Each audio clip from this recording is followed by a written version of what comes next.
অক্ষয় তৃতীয়া এক শাশ্বত উদযাপনের গল্প। সময় এগিয়ে চলে, দিন বদলায়, ঋতু বদলায়, কিন্তু কিছু বিশ্বাস সময়কে হার মানিয়ে টিকে থাকে শত শত বছর। আমাদের বাঙালির ক্যালেন্ডারে এমন একটা দিন আছে যাকে আমরা বলি অক্ষয় তৃতীয়া। কেউ বলেন এটা সোনা কেনার উৎসব, কেউ বলেন হালখাতার দিন, কিন্তু এর গভীরে লুকিয়ে আছে এমন কিছু গল্প যা আমাদের অস্তিত্বের সাথে জড়িয়ে। কেন এই তিথিকে বলা হয় সর্বসিদ্ধিদায়ক? কেন এই দিনেই শুরু হয়েছিল মহাভারতের মতো মহাকাব্য? আজ আমরা শুধু ইতিহাস জানব না, আজ আমরা অনুভব করব সেই অক্ষয় শক্তিকে, যা আমাদের মনের ভেতরের ক্ষয়ে যাওয়া আশাগুলোকেও আবার প্রাণ দিতে পারে। চলুন আজকের যাত্রা শুরু করি। হিন্দু পুরাণ অনুযায়ী এই দিনটি মহাজাগতিকভাবে অত্যন্ত শক্তিশালী। বৈশাখ মাসের শুক্লপক্ষের এই তৃতীয় তিথিতে সূর্য এবং চন্দ্র উভয়ই তাদের সর্বোচ্চ তুঙ্গ অবস্থানে থাকে। বিজ্ঞানের ভাষায় বললে এটি শক্তির এক চরম আধার। পুরাণ বলছে এই দিনেই মা গঙ্গা নাকি স্বর্গ থেকে মর্তে অবতরণ করেছিলেন রাজা ভাগীরথের তপস্যায় সন্তুষ্ট হয়ে। যে জলধারা আমাদের পাপ ধুয়ে দেয় তার জন্মলগ্ন এই অক্ষয় তৃতীয়া। শুধু তাই নয়, মনে পড়ে সেই অক্ষয় পাত্রের কথা। বনবাসকালে পাণ্ডবদের ক্ষুধা নিবৃত্তের জন্যে সূর্যদেব দ্রৌপদীকে এক অলৌকিক পাত্র দিয়েছিলেন, যেখান থেকে খাবার কখনো ফুরিয়ে যেত না যতক্ষণ না দ্রৌপদী নিজে আহার শেষ করছেন। এই দিনটি সেই অফুরন্ত প্রাপ্তির প্রতীক। আমরা সবাই জানি দরিদ্র সুদামা যখন তার বন্ধু কৃষ্ণের কাছে গিয়েছিলেন, তিনি এক মুঠো চিপিটক বা চিড়ে নিয়ে গিয়েছিলেন, কিন্তু সেই বন্ধুত্বের টানে ভগবান শ্রীকৃষ্ণ তাকে যা দান করেছিলেন তা কোনোদিন শেষ হওয়ার ছিল না। এই তিথি আমাদের শেখায় উপহারের মূল্য তার দামে নয়, বরং দাতার ভক্তি আর ভালোবাসায়। আজকের প্রজন্মের কাছে অক্ষয় তৃতীয়া মানে হয়তো জুয়েলারি শপের ভিড়, কিন্তু একটু পিছনে ফিরে তাকান। গ্রাম বাংলার মাটির গন্ধে এই দিনের উদযাপন ছিল একটু অন্যরকম। বড় ভোরে উঠে বাড়ির উঠোনে নিকোনো হতো গোবর জল দিয়ে। আলপনার সাদা রেখাগুলো যেন সমৃদ্ধির মানচিত্র এঁকে দিত। বাবা কাকারা স্নান সেরে নতুন ধুতি পরে বেরোতেন। তাদের হাতে থাকতো নতুন লাল খাতা, যাকে আমরা বলি হাল খাতা।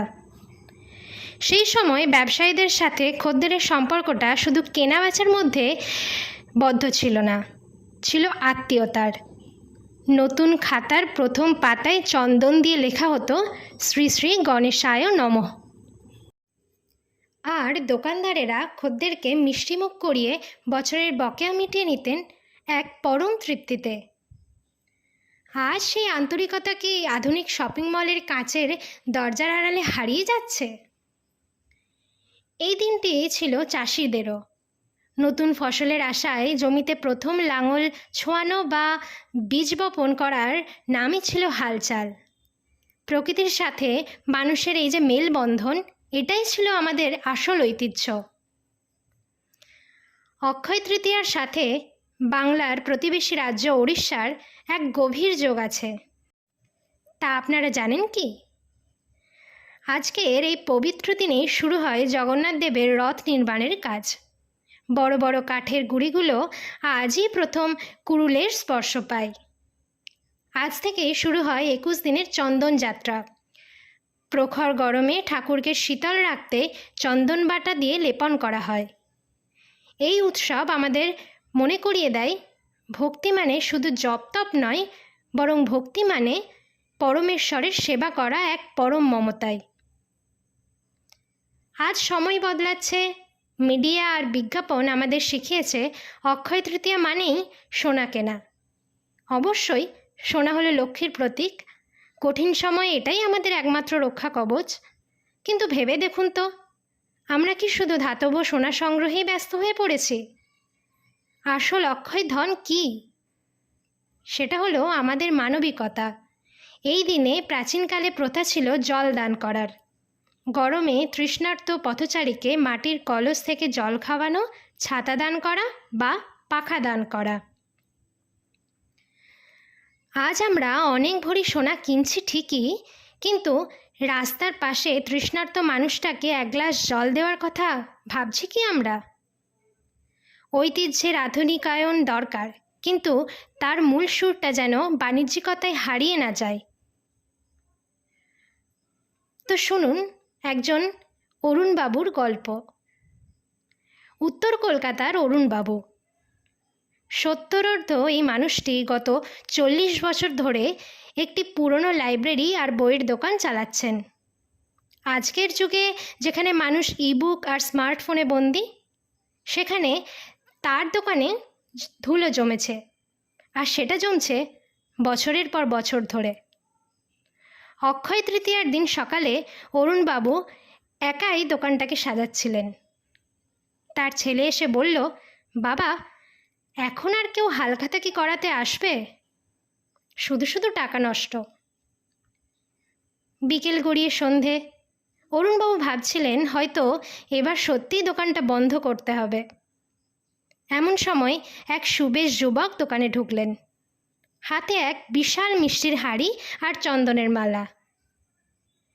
যুবকটি অরুণবাবুর পা ছুঁয়ে প্রণাম করছেন। যুবকটি বললেন, দাদু, চিনতে পারছেন? 20 বছর আগে আমার বাবা মারা যাওয়ার পর আপনি আপনার দোকান থেকে আমাকে বিনা পয়সায় বই পড়িয়ে দিয়েছিলেন। কত বড়ার বই আপনি দিয়েছিলেন আমাকে, তা কি আমার মনে নেই? আজ আমি নিজের একটা কোম্পানি খুলেছি, তাই আজকের প্রথম হালখাতাটা আমি আপনার আশীর্বাদ নিয়েই শুরু করতে চাই। এইসব কথা শুনে অরুণবাবুর চোখ জলে ভিজে এলো। তিনি বুঝলেন তার দেওয়া সেই বইগুলো আজকে এক সফল মানুষ তৈরি করেছে। ব্যবসায়িক লাভ ক্ষতি হয়তো ফুরিয়ে গেছে, কিন্তু এই যে মানুষ গড়ার বিনিয়োগ, এটাই তো প্রকৃত অক্ষয়। ভিডিওর শেষে আপনাদের কাছে একটা অনুরোধ, এই অক্ষয় তৃতীয়ায় শুধু আলমারিটা ধনসম্পদে ভরিয়ে তুলবেন না, সাথে নিজের মনটাকেও একটু অক্ষয় পুণ্য দিয়ে সাজান। আজ অন্তত একজন মানুষকে নিঃস্বার্থভাবে সাহায্য করুন। হতে পারে সেটা খুব ছোট কোনো কাজ, কোনো অনাথ শিশুকে একটা বই কিনে দেওয়া, বা কোনো ক্ষুধার্তকে একবেলা খাওয়ানো, কিংবা কোনো তৃষ্ণার্ত পথচারীকে একটু জল দেওয়া। মনে রাখবেন, আজকের দিনে করা প্রতিটি শুভ কাজের ফল কোনো দিন শেষ হবে না। সেটা বারবার আপনার কাছেই ফিরে আসবে, ঠিক কোনো না কোনো রূপে। নতুন সূর্যোদয় যেন আমাদের মনের সব ক্ষুদ্রতাকে ধুয়ে দেয়। আমাদের বন্ধুত্ব, আমাদের প্রেম আর আমাদের সংস্কৃতি যেন চিরকাল অক্ষয় হয়ে থাকে। অক্ষয় তৃতীয়ার এই বিশেষ প্রতিবেদনটি আপনাদের কেমন লাগলো? আপনাদের পরিবারের কোনো বিশেষ নিয়ম বা ছোটবেলার স্মৃতি থাকলে আমাদের অবশ্যই জানাবেন। কিন্তু আপনার কমেন্ট আমাদের জন্য অনেক মূল্যবান। ভিডিওটি ভালো লাগলে শেয়ার করুন বন্ধুদের সঙ্গে, আর লাইক করুন, আর এই ঐতিহ্যের কথা সবাইকে জানিয়ে দিন। আর হ্যাঁ, আমাদের চ্যানেলটি সাবস্ক্রাইব করতে ভুলবেন না। সবাই সুস্থ থাকুন, ভালো থাকুন, আর আপনাদের সবার অক্ষয় তৃতীয়া খুব শুভ হোক।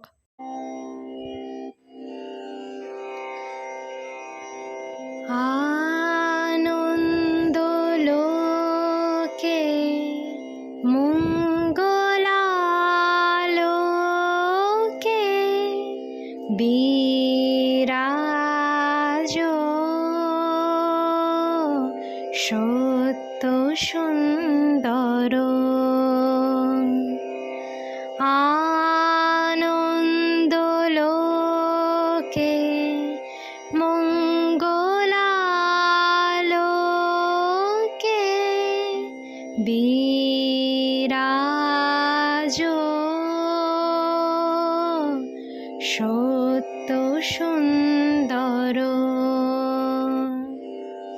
মহিমা তব উদ্ভাসিত মহাগগন মাঝে মহিমা তব উদ্ভাসিত মহাগগন মাঝে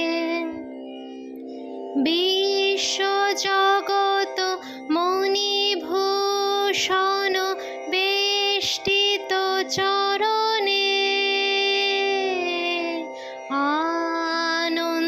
আনন্দলোকে মঙ্গলালোকে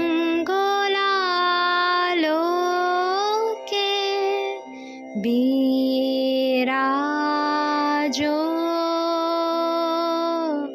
সত্য সুন্দর।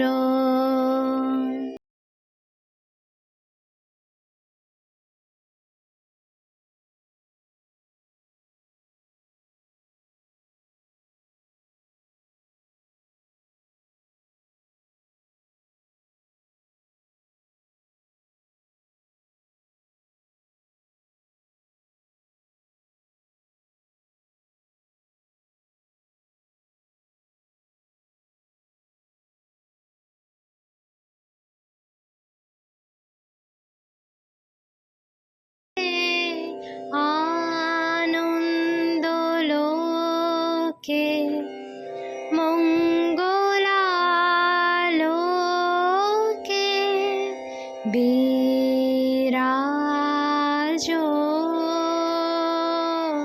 সত্য সুন্দর। নমস্কার।